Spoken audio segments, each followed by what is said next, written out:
Okay आज का हमारा ये वीडियो कल के कंटिन्यूएशन में है। Exercise 9.1 question number 9। Question number 9 में ऐसा है कि एक टावर है ए बी और एक बिल्डिंग है डी सी। टावर के फुट से बिल्डिंग के टॉप की एंगल ऑफ एलिवेशन 30 डिग्री है और बिल्डिंग के फुट से टावर की एंगल ऑफ एलिवेशन 60 डिग्री है। टावर की हाइट दे रखी हुई है 50 मीटर। आपको फाइंड करना है बिल्डिंग की हाइट। तो ट्राइंगल पहले ए बी सी ले लेते हैं। Perpendicular A B upon base B C 1060 degree value put करेंगे, आंसर आ जाएगा बी सी का। अब ट्राइंगल डी सी बी ले लेंगे, इसमें D C perpendicular upon base B C 1030 degree value put करेंगे, आंसर आ जाएगा डी सी का। क्वेश्चन नंबर 10 में ऐसा क्या रखा हुआ है, two poles of equal height D C और ए बी दो पोल है और इन दोनों पोल के बीच का डिस्टेंस 80 मीटर दे रखा हुआ है।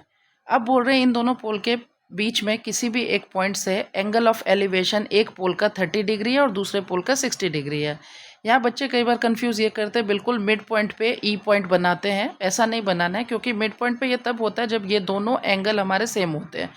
दोनों एंगल सेम नहीं है, दैट मीन्स ये पॉइंट एक पोल के ज़्यादा पास है और एक पोल से दूर है। और मैंने पहले भी बताया था कि पॉइंट अगर परपेंडिकुलर लाइन के जितना क्लोज होगा उसकी एंगल बड़ी होगी, इसीलिए इसको मैंने 60 डिग्री मार्क किया और इसको मैंने 30 डिग्री मार्क किया। अब यहाँ ई सी की वैल्यू हम लोग x मान लेते हैं और बी ई की वैल्यू हमारी 80 माइनस एक्स हो जाएगी, क्योंकि total distance between the two poles is 80 metre. तो ये सारे वैल्यू पुट करके पहले कोई भी एक ट्राइंगल ले लेंगे। डी ई सी ले लिया हम लोगों ने, 1030 degree is equals to D E C upon E C value put करेंगे। यहाँ पे डी सी की कोई वैल्यू आ जाएगी एंड डी सी की value is equals to A B की value, because height of the poles are equal. Now consider triangle A B E. इस triangle में A B upon B E value put करेंगे और 1060 की value put कर देंगे, answer आपका आ जाएगा। और यहाँ आपको फाइंड दोनों ही करना था, पोल की हाइट फाइंड करनी थी और बी ई भी फाइंड करनी है और ई सी भी फाइंड करनी है। तो सारे वैल्यू सब्सटीट्यूट करके आंसर आ जाएंगे। क्वेश्चन नंबर 11, यहाँ पे एक टावर है और टीवी टावर है। इसमें कैनाल के ऑपोजिट में है, ये पॉइंट हमारा कैनाल जहाँ ख़त्म हो रहा है वहाँ पे है और ये टीवी टावर दूसरे पॉइंट पे, कैनाल के दूसरे एंड पे पॉइंट पे है। यहाँ पे टावर की हाइट को फाइंड करना है सी ए को, और बी ए मतलब कैनाल के विड्थ को भी फाइंड करना है। अब ये जो कैनाल जहाँ एंड हो रहा है इससे और 20 मीटर अवे पॉइंट डी से angle of elevation of tower के साथ 30 डिग्री बन रहा है और पॉइंट बी से एंगल ऑफ एलिवेशन हमारा 60 डिग्री था। तो यहाँ भी हम लोग दो ट्राइंगल यूज़ करेंगे। पहले अगर ए सी डी यूज़ कर लेते हैं हम लोग, तो 1030 degree is equals to A C upon D A या ए डी, और ए डी को हम लोग D B plus B A लिख सकते हैं। इससे हमारा बी ए का वैल्यू फाइंड हो जाएगा और ये बी ए का वैल्यू पता चलेगा, मैंने यहाँ शायद लिखा नहीं है। बी ए का वैल्यू जब फाइंड कर लेंगे हम लोग, triangle A C B consider करेंगे। इसमें A C upon A B perpendicular by base is equals to 1060 degree हो गया। बी ए क्योंकि हमने फाइंड कर लिया होगा, यहाँ पे ए सी की वैल्यू निकल आएगी 1060 की वैल्यू पुट करने पे। नेक्स्ट क्वेश्चन, एक बिल्डिंग है 7 मीटर हाई और एक टावर है जिसकी हाइट फाइंड करनी है। तो बिल्डिंग और टावर अपोजिट डायरेक्शन अपोजिट है एक दूसरे के। तो ए बी अगर बिल्डिंग है तो टावर का डी सी पार्ट जो है वो बिल्कुल पैरेलल एंड इक्वल है, और अगर टावर का ई डी पार्ट हमें पता चल जाए तो टावर का फुल हाइट हम लोग पता कर लेंगे। तो ऐसा क्वेश्चन में दे रखा हुआ है कि ए से लेके ई तक एंगल ऑफ एलिवेशन 60 डिग्री है, यानी कि बिल्डिंग के टॉप से टावर के टॉप के बीच की एंगल 60 डिग्री दे रखी हुई है और बिल्डिंग के टॉप से टावर के फुट के एंगल 45 डिग्री दे रखे हुए हैं। तो ये यहाँ पे हॉरिजॉन्टल है और ये भी हॉरिजॉन्टल है जो पैरेलल और इक्वल है, इसलिए ये 45 डिग्री है, इसलिए ये भी 45 डिग्री है। तो अब अगर हम लोगों को ई डी फाइंड करना है, इसके लिए हमें ए डी पता चल जाए और ए डी हम लोग पता कर सकते हैं बी सी को फाइंड करके, क्योंकि बी सी जो निकलेगा वही हमारा ए डी होगा पैरेलल एंड इक्वल होने के वजह से।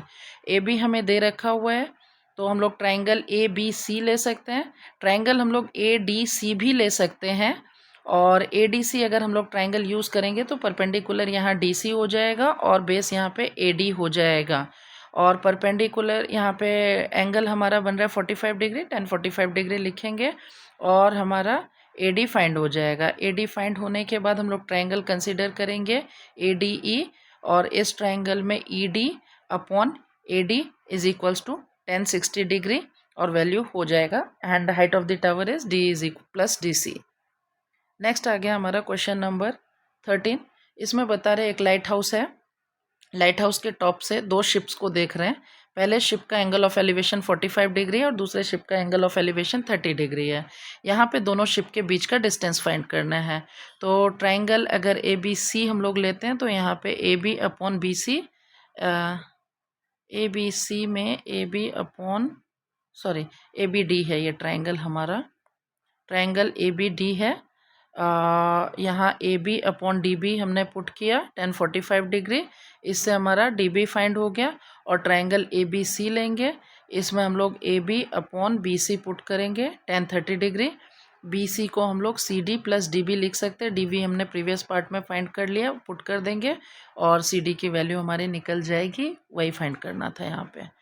नेक्स्ट क्वेश्चन है क्वेश्चन नंबर 14।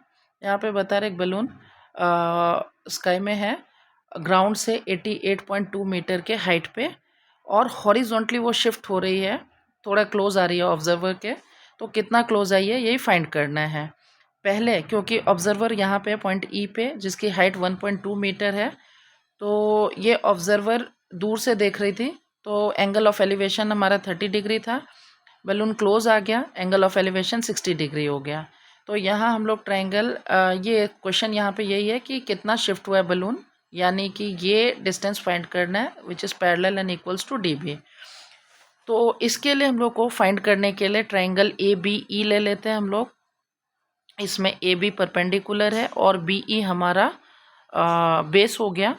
AB हम लोग यहाँ पे 88.2 नहीं लेंगे, AB हमारा हो जाएगा AG माइनस BG। BG यहाँ पे गर्ल के हाइट के इक्वल है, इसीलिए 1.2 माइनस कर दिया 88.2 में से, 87 मीटर हमारा AB आ गया।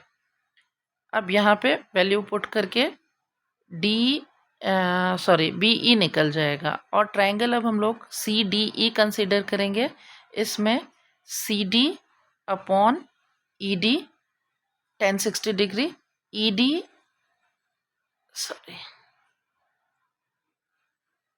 CB upon ED 1060 degree, EB minus ED को हम लोग EB माइनस DB लिख सकते हैं। और DB हमने प्रीवियस पार्ट में EB हमने प्रीवियस पार्ट में फाइंड कर लिया था, वैल्यू पुट कर देंगे और DB निकल जाएगा, वही हमें फाइंड करना है। नेक्स्ट आता है हमारा लास्ट क्वेश्चन।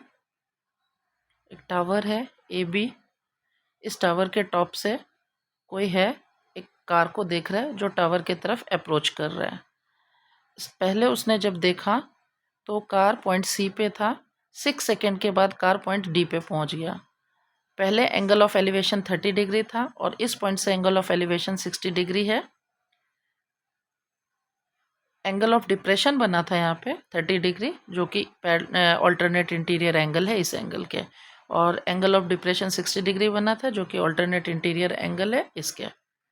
अब यहाँ पे ऐसा है कि 6 सेकेंड का टाइम लगा है C से D तक जाने में। तो इस क्वेश्चन में पूछा गया है D से B तक पहुँचने में कितना टाइम लगेगा। तो सबसे पहले यूनिफॉर्म स्पीड को सपोज कर लिया x किलोमीटर पर आवर।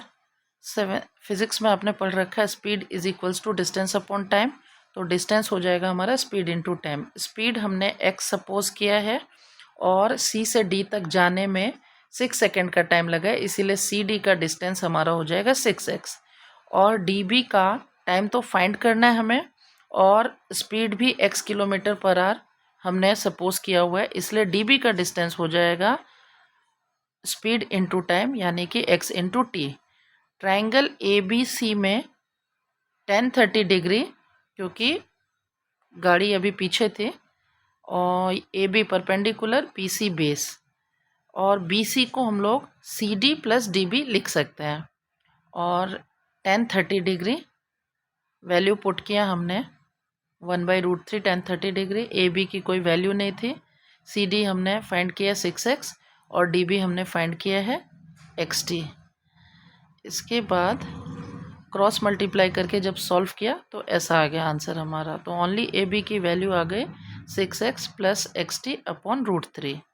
अब ट्राइंगल ABD में tan 60 degree is equals to A B upon B D.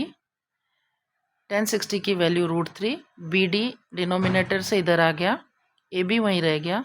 A B की वैल्यू प्रीवियस पार्ट में हमने फाइंड कर ली थी 6x plus x t upon √3। B D की वैल्यू हमने फाइंड की थी एक्स टी। अब ये √3 दूसरे साइड आ जाएगा, मल्टीप्लाई होगा, √3 इंटू √3 3 एक्स टी, और दूसरे side 6x plus x T है। अब ये एक्स टी इस साइड जब आ जाएगा तो 3xt minus x t is equals to 2xt, और यहाँ 6x रह गया। अब टाइम फाइंड करना है, टाइम को यहाँ लेफ्ट में रहने दिया हमने, 6x अपॉन 2x कट के 3 second. And that's all for exercise 9.1। Thank you.